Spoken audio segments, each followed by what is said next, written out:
In my book, Venus and Her Lover, Transforming Myth, Sexuality, and Ourselves, I write a lot about archetypes and how archetypal influences bring out different subpersonalities or ways that we can be in the world.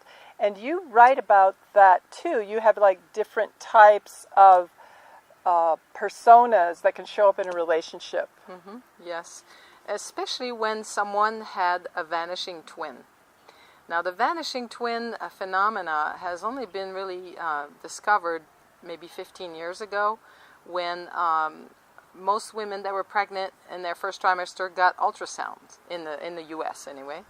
And so they found that 1 out of 8 women conceived more than one embryo at first. But only 1 out of 70 is born as a live twin. So that leaves a lot of people who are what I called the Vanishing Twin Syndrome survivors. And when that happened to someone in the womb, it can create a whole slew of belief system about what love and life means. For example? For example, the abandoned one. So that's an archetype. That's an archetype. And that's a common one in our society. Yes. And if you think about it, at least 1 out of 8 person, right, is having this in there because they were abandoned by their twin. So whatever happened to us from conception until about 10 and in the womb part is just as important after the womb. So if something like this happened in the womb and you lose your twin, the bond between twins is stronger than the bond between mother and child. Wow. So when you lose your twin, it's a big deal. And that creates a whole set of belief system. For example, love and life mean being abandoned. It could be also the doormat.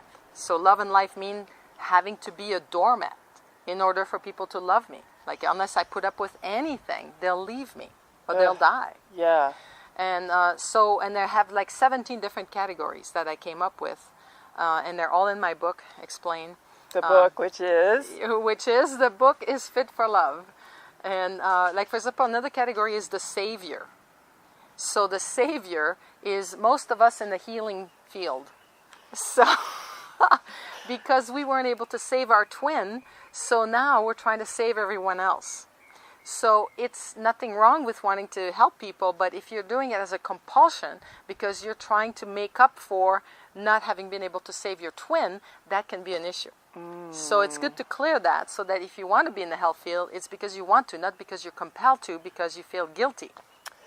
Wow. And so since this happened often very early in a pregnancy, there's probably really no proof about the vanishing twin. Yeah, unless the mother had ultrasounds done in the first trimester, and then they can see there's 2, and at the other end there's only 1. That's a proof, and that's happened a lot.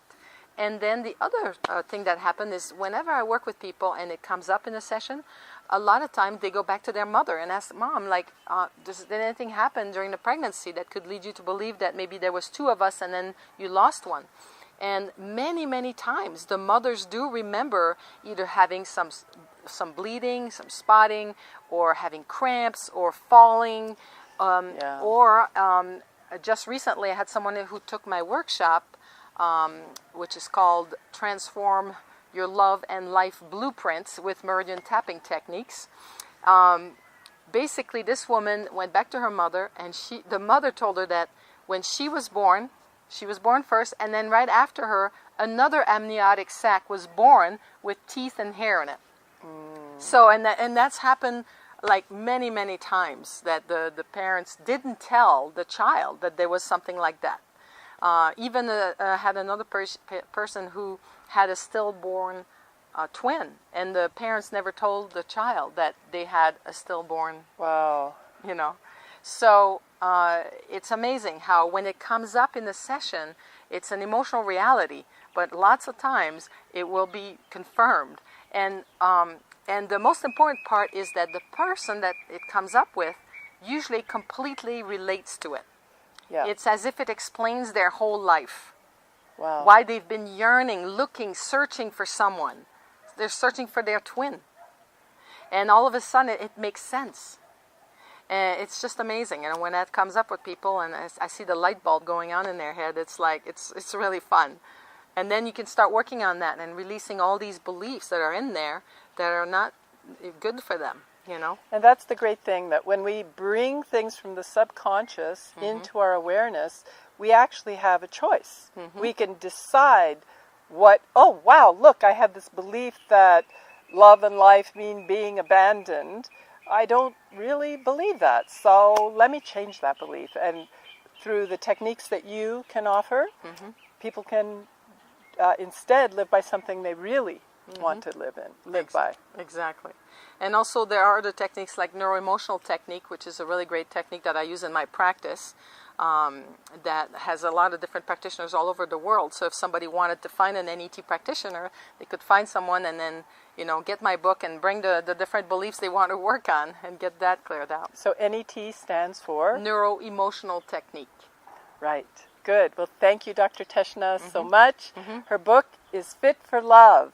Check it out, and you give workshops to teach people how to transform all of this by themselves. Yes, and I teach a form of meridian tapping technique that I teach to people so that they can use that to help themselves, and also teach them how to muscle test so that they can figure out what the beliefs are that are in there, and then make sure that the beliefs is gone once they do the technique. Beautiful. Thank you. You're welcome.